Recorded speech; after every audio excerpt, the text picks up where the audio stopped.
in my experience and my relationships, I think I am one of those over pleasers. Like I try to be the perfect. I'm trying to show you that this is who I am because I'm naturally a nurturer. Yeah. You know, I'm a giving person. I'm a very, very giving person, especially in a relationship. I am like, you know, I just want to please, please, please, please, please, please, please. So where do you say that comes from internally for me? Can I ask you about your dad?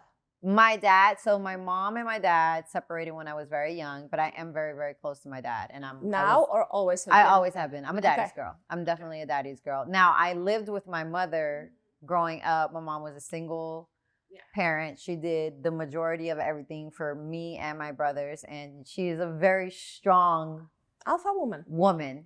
Very strong woman. And I admire that of her. I did learn that from her, but I've seen that probably play into her relationships as well after my father. 100%. Yeah. 100%. Because if I become a single mother, then I have to carry.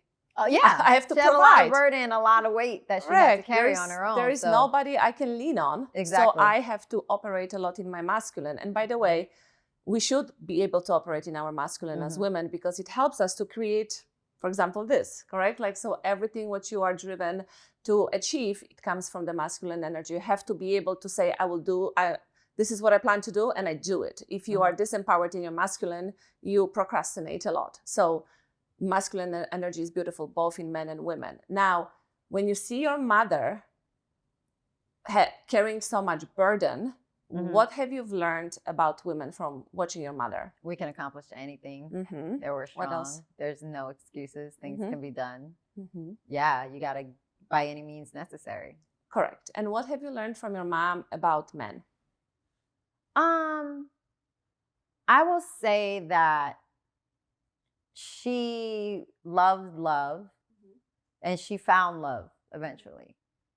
She remarried and has been married for 20 plus years, and he's an amazing, amazing stepfather. I call him dad also. Like they have an amazing relationship.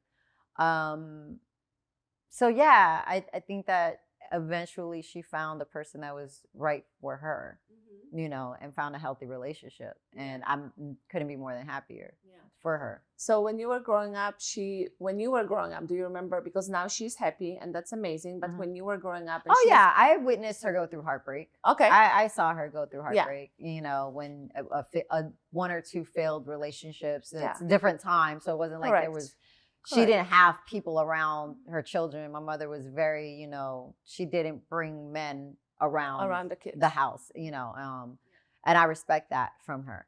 But there are, you know, 2 times that I remember heartbreak, like serious heartbreak. And I remember like saying, you know, oh man, like that sucks. I would never want to know what that feeling was like.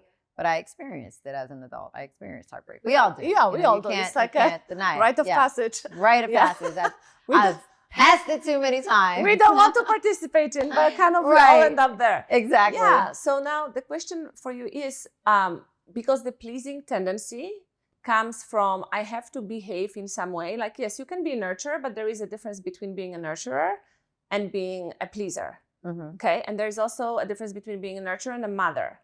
So a lot of women in relationships, especially if you have kids, we become almost like mothers to our partners, okay?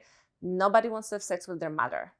So there you have it, just one thing, okay? Just say it, like nobody wants to have sex with their mother. And if I'm becoming like your mother, and I'm like, did you eat today? Did you take your vitamins? Like, sorry. But then also it's just like you care. You just but there is a difference. But there is a difference between caring for your partner and also seeing him like he's an adult. Yeah, he's a grown man. 1000%. And I tell you, like, I will be honest, I've been married now for 13 years. And I remember when I became a mother and my husband travels for business and we had 2 kids at that point, and I became so accustomed to like checking on everyone.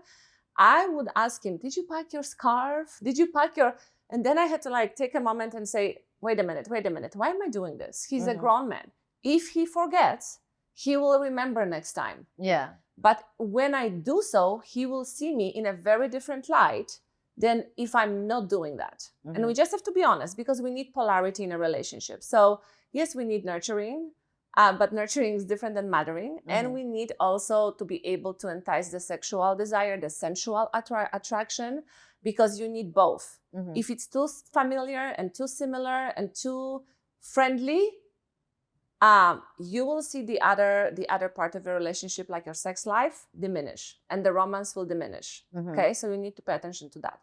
But coming back to you and people-pleasing tendencies, I know I was a pleaser too. Oh Lord, I remember those times. So who did you have to please? Who did you have to make sure that with your behavior you are not creating more burden or not creating more issues? As an adult or as a child? As a child.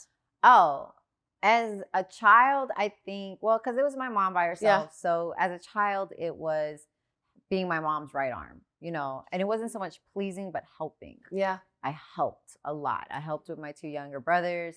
She worked several jobs just to help, put food on the table. So I was her helper. I was her right hand, and she would say it to this day, she would call me from work and I would start cooking. She would tell me exactly what to do step by step to get dinner started before she came, So it wasn't so much, I wouldn't say it was pleasing. I would say I was just I was helpful. And how old were you?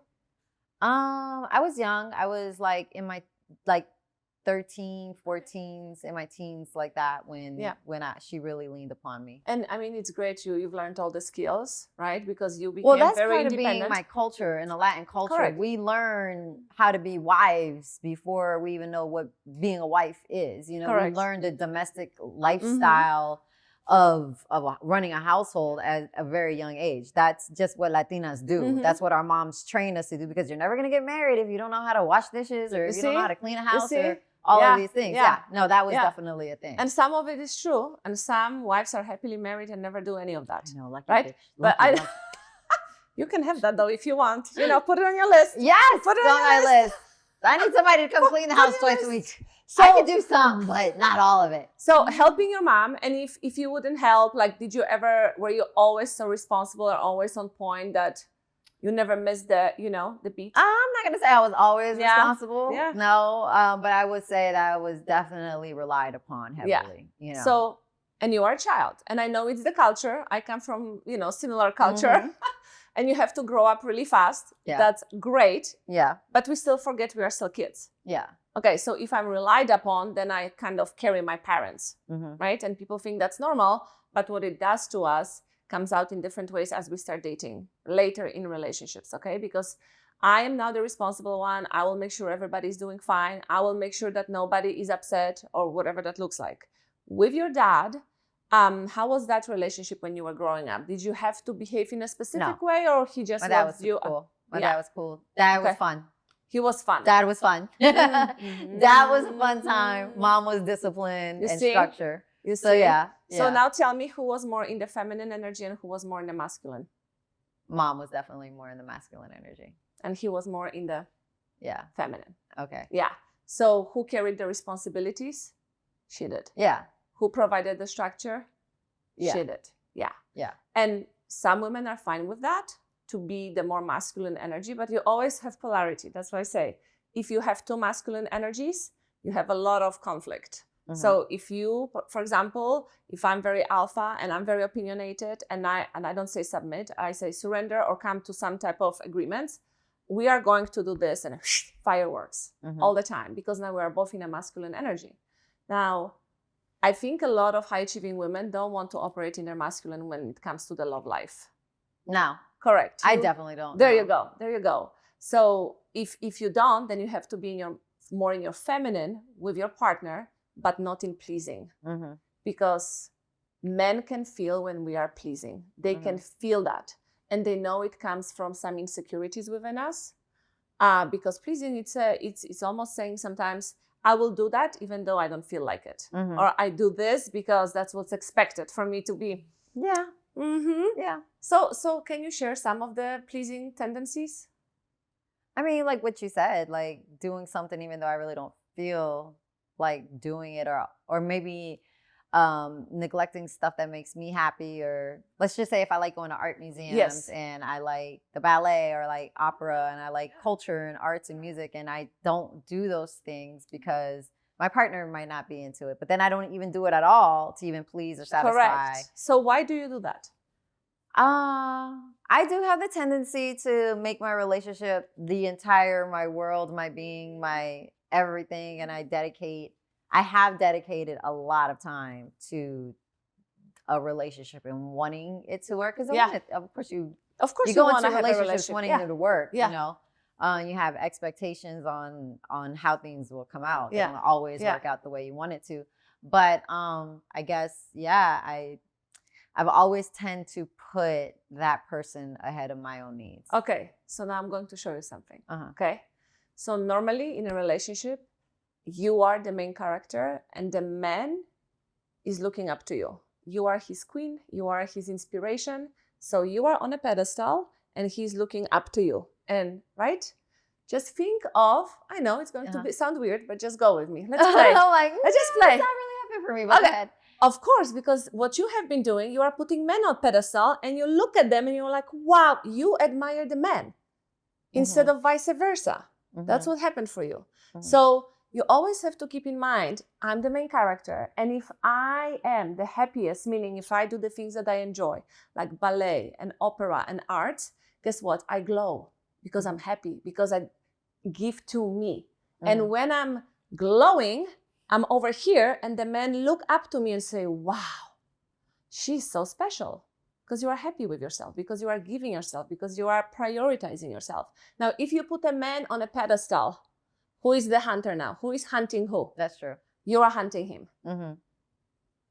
Yeah. And men like this get very lazy. They don't need to do much. Men are smart. They're like, I don't need to do much. She's already there doing whatever I need. Those are the facts.